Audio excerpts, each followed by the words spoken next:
Nisikilize nikwambie, Nasi, hili jambo umelitaka wewe mwenyewe, hapo kukulazimisha. Sasa basi, ile maiti utazini nayo mpaka muda utakapofika. Nimemaliza.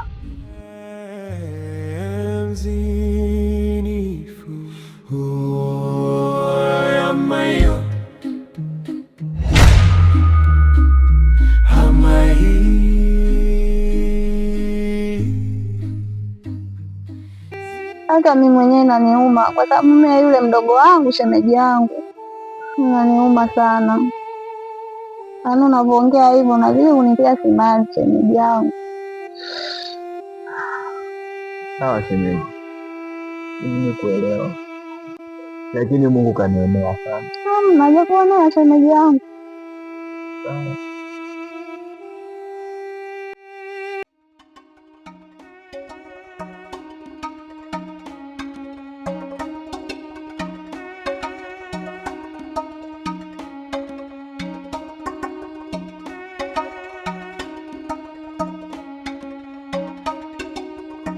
Blazomi vipi? Fresh vipi? Safi. Na siku hizi nakuona kwa peke yako. Blaza Pengo yuko wapi? Wewe Pengo wa nini? Wewe vipi wewe?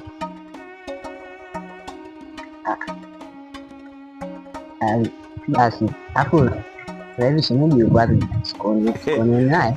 Wewe vipi wewe? Wewe mbona uko na umuma sana maneno?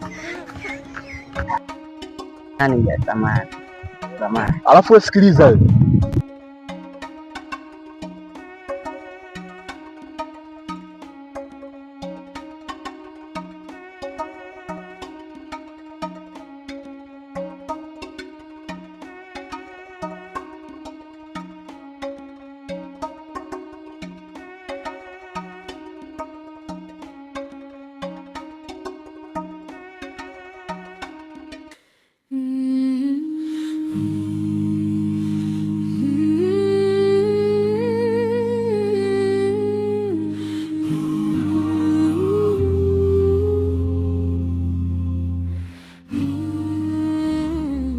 Hivi Chuga, mimi maiti nakaa nao mpaka lini? Na vipi siku dada akijua? Na aliyakuwa ile maiti watu wanabaki kushizika kitambo. Nasi, umenisimamisha hapa kuniambia upumbavu wako? Chuga, yaani mimi nimekusimamisha na kuambia jambo la maana, unaniambia na kuambia upumbavu? Nisikilize nikwambie, Nasi, hili jambo umelitaka wewe mwenyewe, hapo kukulazimisha. Sasa basi, ile maiti utazini nayo mpaka muda utakapofika. Nimemaliza. Chuga, Chuga, Chuga.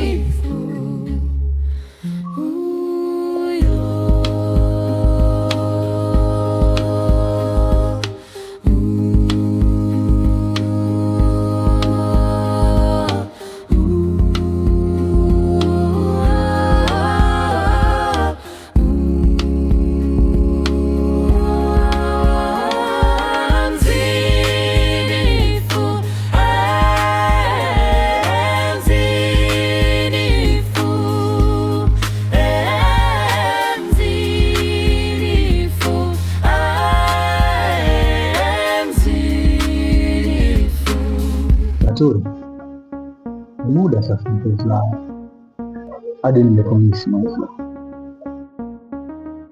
Hata mimi nimekumisi sana mpenzi wangu, ila changamoto ya msiba ilionikuta na jinsi inabidi uvumilie tu mpaka hichi kipindi kipite, maana tukisema tufanye kwa haraka haraka watu wataniona sina akili, atasema kwamba huyu amefiwa juzi tu, leo anaenda kufanya mambo ya kijinga. Sio kweli.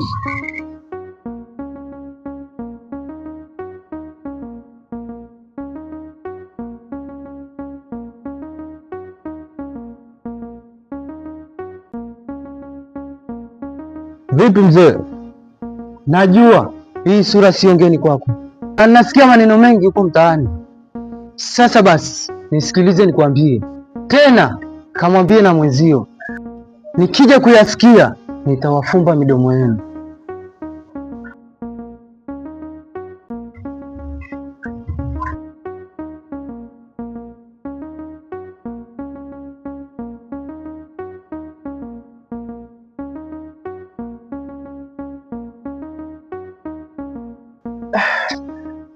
Sawa, la samani. Nimejikuta tu nasema hivyo kwa sababu nimekomisi. Ila kuna jambo nataka nikwambie kuhusu swala la msiba wenu. Kivipi?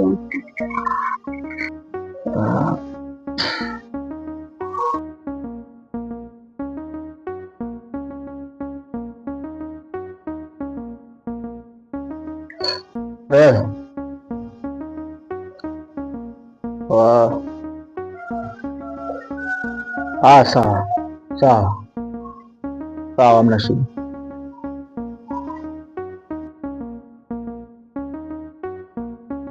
Batuli mpenzi wangu, hakuna maana naelekea mara moja, na jamaa amenipigia hapa simu, kwa hiyo tutawasiliana baadaye.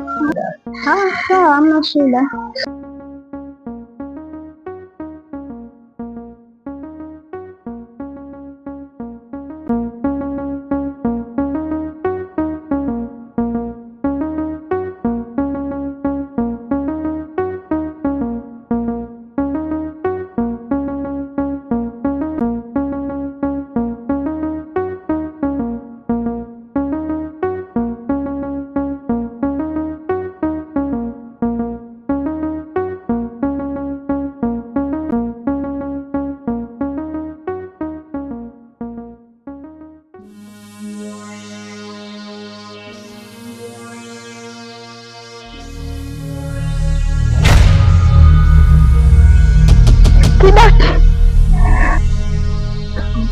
Kidawa, naomba unisaidie. Mimi sijafa na wala sijazikwa. Kuna sehemu nimehifadhiwa na nafanyiwa zinaa. Kwa hiyo naomba msaada wako.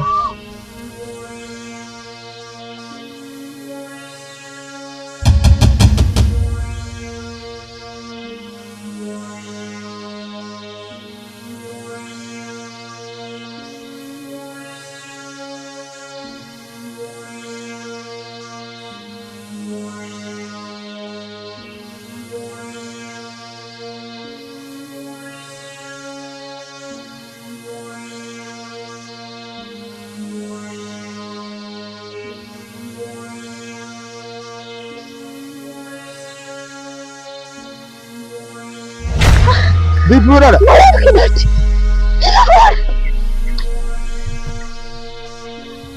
Kaka, mbona sielewi? Oni. Yale nilikwambia kaka. Umeona eh? Nimeona kaka. Sasa hapa kaka, hii ngoma inaenda hivi tunaenda hivi. Mbona sielewi? Tumfuate huko. Hivi tena. Tumfuate huko. Hivi. Hivi mwanangu na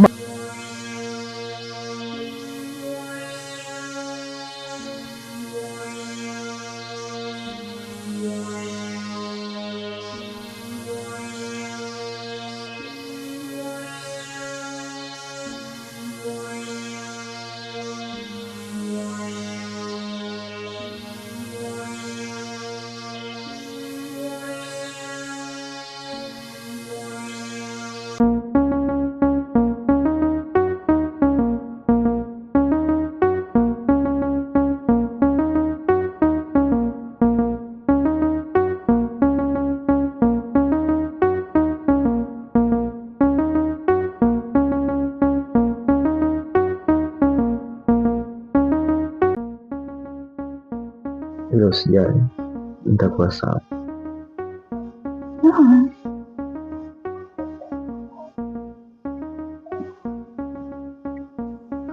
Umeficha? Hata sina kitu ninachoficha. Kwa ndo kawaida tu. Hivi unanipenda kweli? Nani mpenzi wako? Kwa hiyo utakuwa niambie wewe wa mimi kama nakupenda? Hapo ndio nasikia kidogo ni wewe wako.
nimezungumza na dada, niwasiliana naye kwenye simu, kanieleza yote, na ndio maana nimekuita mdogo wangu. Nashukuru kwamba umemtikia wito, ila nitaka kukueleza kwamba ujue mdogo wangu, kifo kimeundwa na sote safari yetu ni moja. Hivi kaka, mimi nikuulize swali moja. Kwa mtazamo wako, hivi kweli kifo cha mke wangu kilikuwa ni cha halali kweli? Kaka, mbona umenyamaza kimya?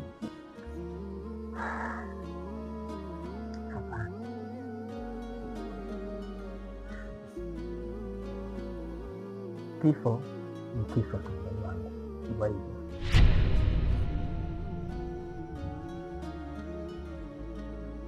Ameondoka kama walivyoondoka wengine, na wala haupaswi kuyajaza hayo moyoni. Siku tulizofika utakuwa unamkosea Mwenyezi Mungu. Ina maana unataka kuashumu kuwa hiki kifo si cha kawaida? Hapana, usifikie huko. Sisi sote wazazi wetu walitupeleka madrasa mdogo wangu, na wewe unalijua hilo, umesoma, naelewa kwamba lolote linalomfika mja ni kadari ya Mwenyezi Mungu. Kwani ni wa kwanza wewe kuondokewa na mke?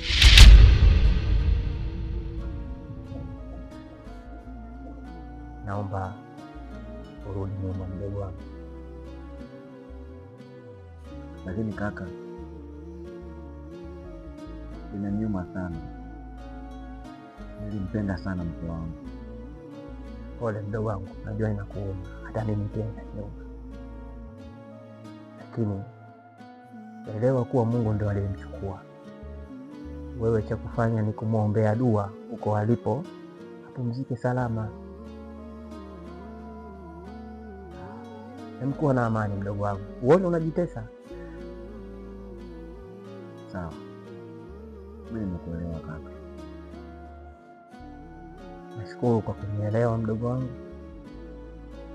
Nachotaka kusema kwa sasa, uende nyumbani ukapumzike.